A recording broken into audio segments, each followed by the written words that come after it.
What security measures do you have in place to protect your email messages? We assume that emails are secure, but what if they're not? How do we make sure our messages stay confidential? Those are the few questions that I'm going to be exploring with our cybersecurity expert, Stephen Jordan, when we come back. This is Business Confidential Now with Hannah Hasl-Kelchner, helping you see business issues hiding in plain view that matter to your bottom line. Welcome to Business Confidential Now, the podcast for smart executives, managers, and entrepreneurs looking to improve business performance and their bottom line. I'm your host, Hannah Hasl-Kelchner, and I've got another fascinating guest for you today. He's Stephen Jordan.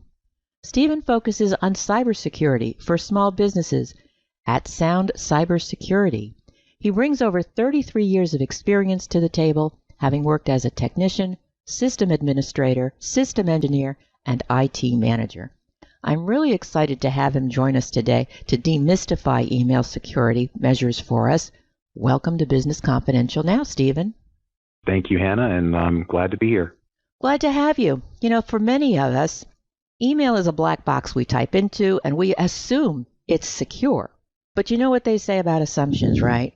And I'm hoping you can tell us what red flags we need to be alert to that would indicate to us that it's not secure, Stephen. I think you're right. We all just use it and we just think that it's secure. And we've done that for, going on 20 plus years for most of us, maybe 30 for some. So I think the biggest thing is just if you're assuming it's secure, that maybe should be the red flag. It is not just an automatic secure thing. There's definitely steps that need to be taken to make it far more secure than it's going to be right out of the box. All right. Well, what are those steps? How do we know that it's not secure out of the box?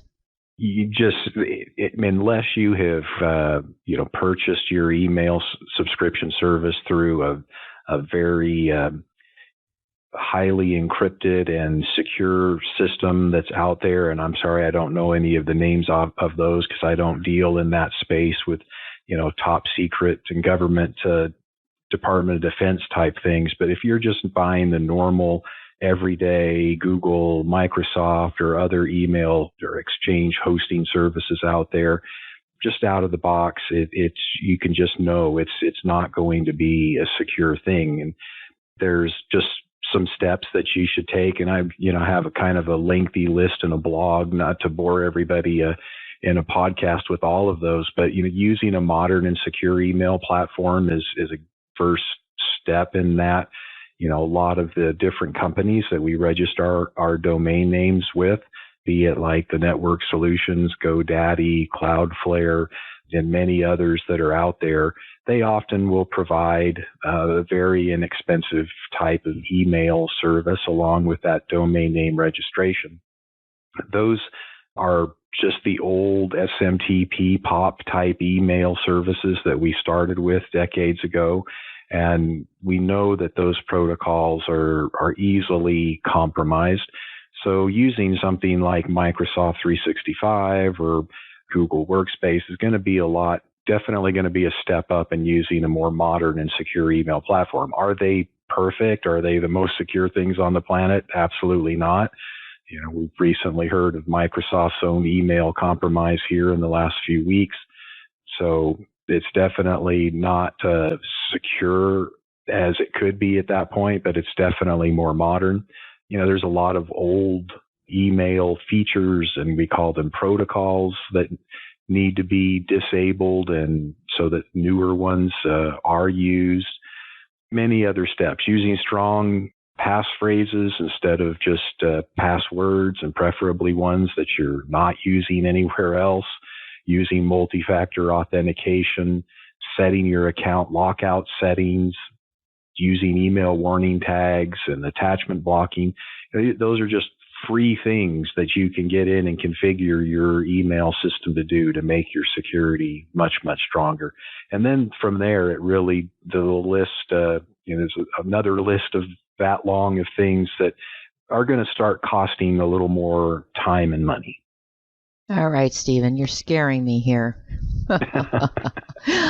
Because I would imagine unless somebody has an IT department or an expert such as yourself on staff, they may be totally unaware, especially if they don't consider themselves tech savvy, right? They're relying on these companies, the Right. Googles and whatever, to give them a product that is reliable and safe. For those Right. folks, what would be the first step you would recommend where they would get, the biggest bang for the time that they invest in adding a security measure to their email? At first, I think if they don't know, and that I think is just the biggest problem with cybersecurity in general. Most people, and I'll just pick on business owners for now, since I work in the small business space, they don't realize or know anything about these security holes and the improvements that need to be made.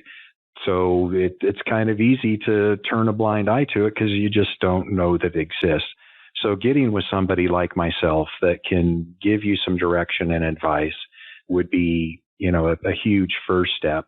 But if they don't have somebody like that, then there are a lot of different next generation email security platforms out there. They're still going to need to work through an IT professional to get access to those. Most of those don't allow end users to sign up for their services. They're usually resold through partners. So somebody like myself can help you get set up with something like Harmony email and collaboration security through Checkpoint software, which is a new next generation email security platform, unlike the many old email gateways and spam filters that we've used in the past.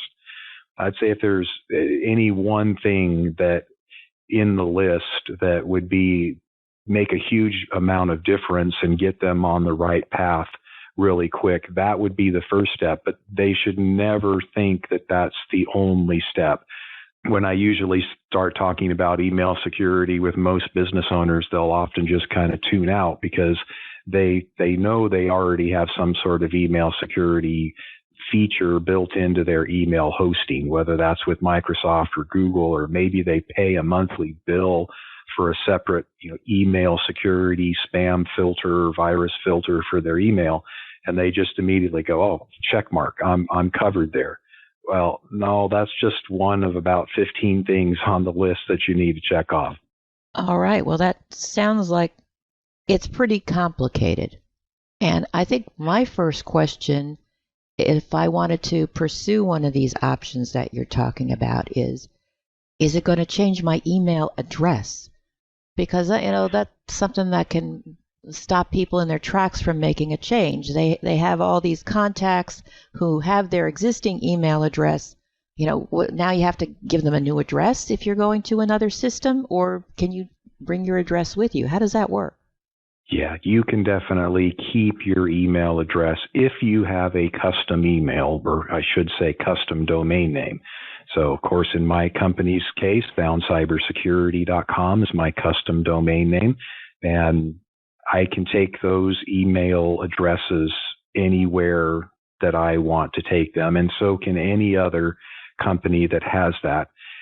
The only time that somebody would have to make that kind of switch would be, if they are using, say, an email address at gmail.com or Hotmail or yahoo.com or netzero.com, if we're going back in time a ways, any of those generic email addresses, those are often not as secure as they should be either. And you can't add these security features to most of those. So if you want to add them, you would need to get your own custom domain name, which obviously at that point is going to force you into changing to an email address. Got it. But I would imagine that many of the entrepreneurs and small business owners that are listening do have a custom domain. They have a website and they've got domain names associated with it, which leads me to wonder, when finding a security expert, because you are really kind of, opening the kimono here in terms of, important email data, if you will. How do they go about finding someone with the right expertise such as yours? What questions should they be asking? How do they know that it's somebody that they can trust? Well, hopefully listening to your podcast will be the first step for them. Well, thank you. And that they'll give me a call. But anybody who you just get on the internet and search for email security expert, specialist, enthusiast, and you will find a lot of us out there. Local IT companies often will cover this space, but I think if the bigger thing would be to search for cybersecurity companies, they're going to be a little bit more keen on those security issues than maybe just your standard IT guy that you may be aware of. But not that they couldn't help, but turning to them or searching on the internet would be a great place to start to find a helpful resource. Understood. And I'm sure there are a lot of people who say they can do cybersecurity. But what questions should we be asking once we've identified, 2 or 3 potential candidates, somebody that's local that you can maybe have a face-to-face meeting with? What should we be asking them?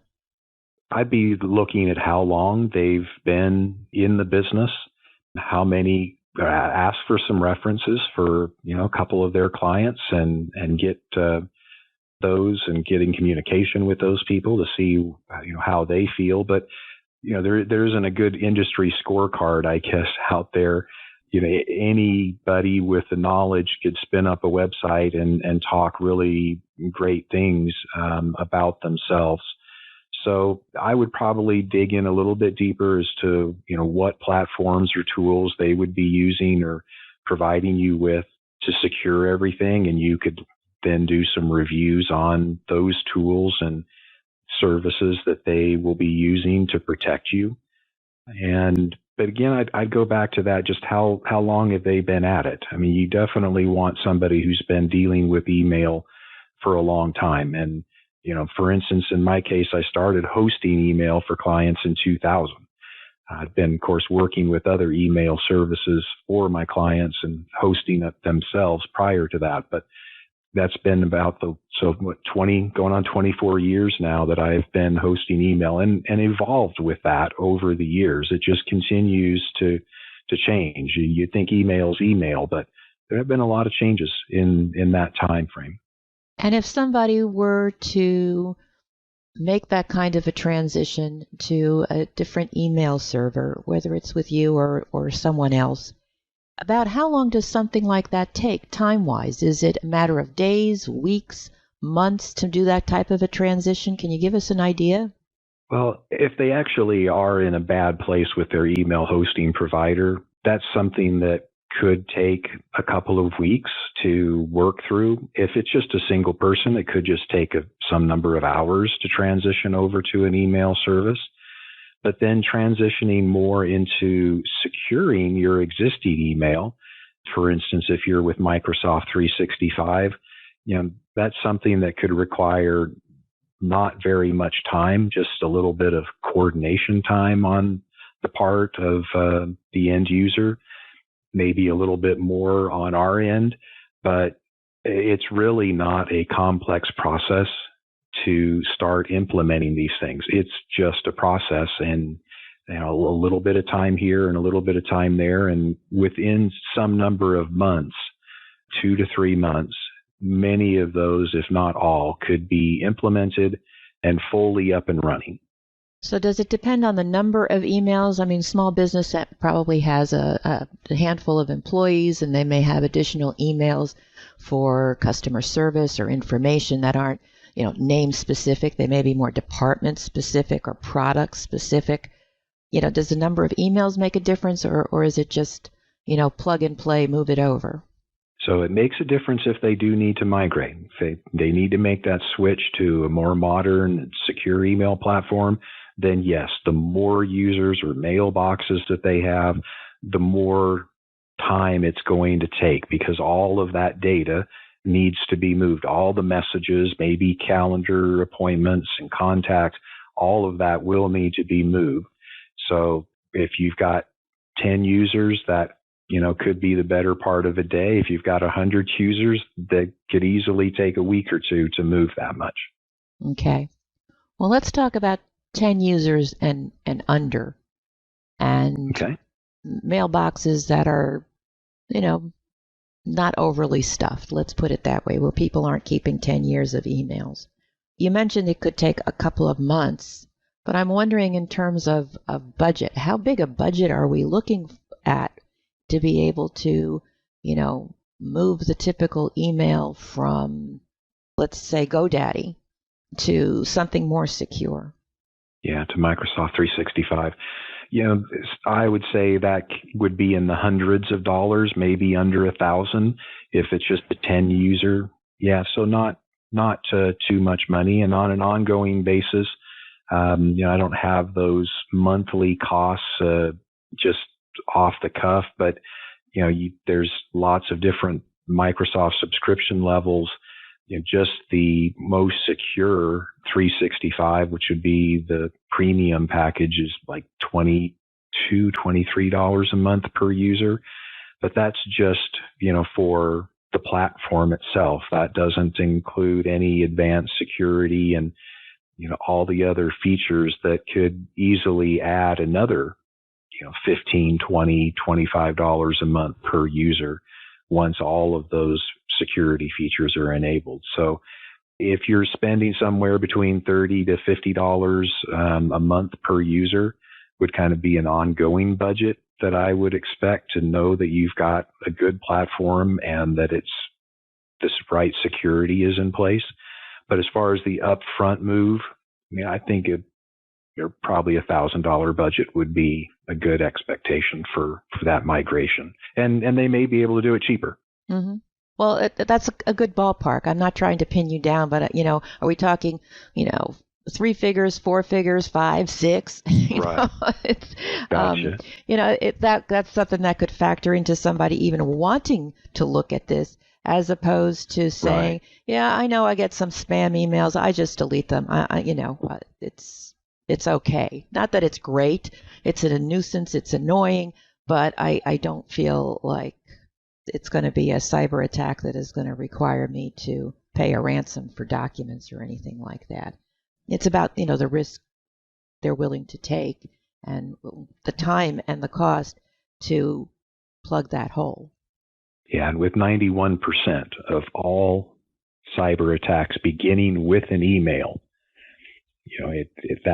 that makes it a huge entry point that definitely needs a strong gate.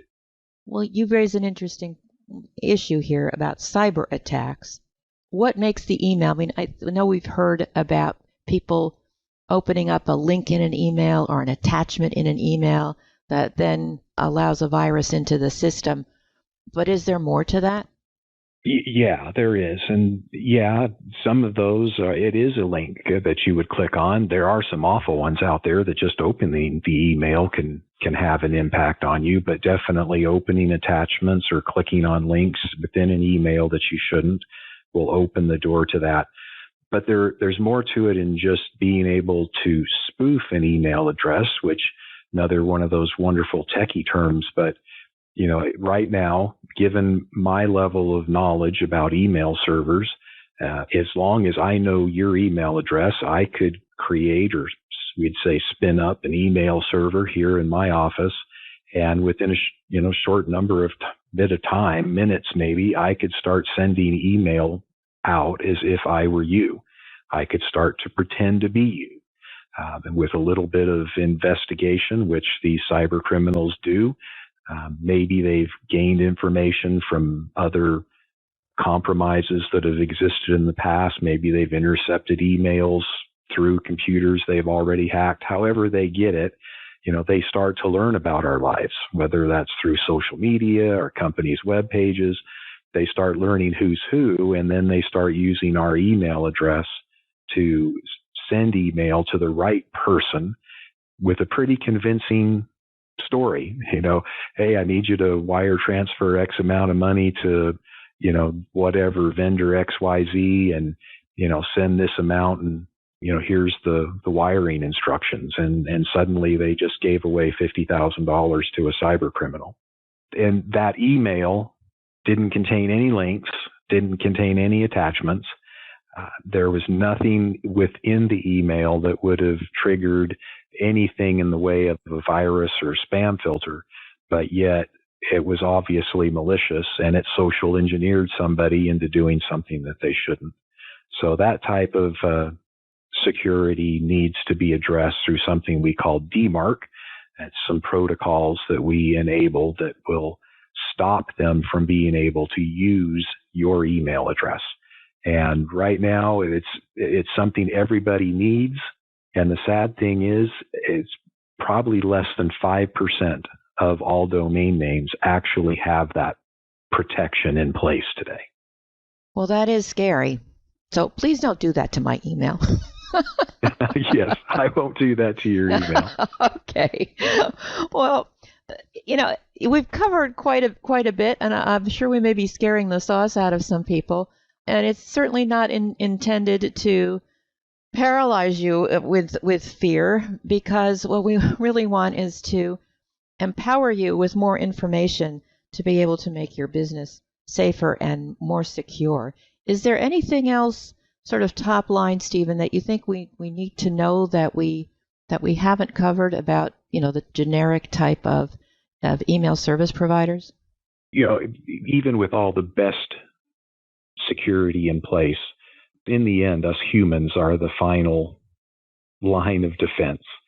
So getting yourself and your staff educated, whether you sign up with your IT provider or a managed service provider, or you find some other online security awareness testing and training, everybody in the organization really needs to start doing that to become aware, because that's where I think the biggest problem exists, is that most people are just not aware that it's even an issue. It's just, this is how we've always done it. We've never had a problem. So why do we need to change? And being educated will hopefully help them, avoid some social engineering, but also open their eyes to some things that they just may not have contemplated previously. And that in itself will be a huge step in securing things. Very good. There's a lot of value in being proactive and improving our peripheral vision. So thank you, Stephen. This has really been I appreciate your time and your insights about this important topic, because I think we do take email for granted and assume that there are security measures in place, not realizing just how vulnerable we may be. So if you're listening and you'd like to know more about Stephen Jordan and his work at Sound Cybersecurity, that information, as well as a transcript of this interview, can be found in the show notes at businessconfidentialradio.com. Thank you so much for listening. Be sure to tell your friends about the show and leave a positive review. We'll be back next week with another information-packed episode of Business Confidential Now. So until then, have a great day and an even better tomorrow.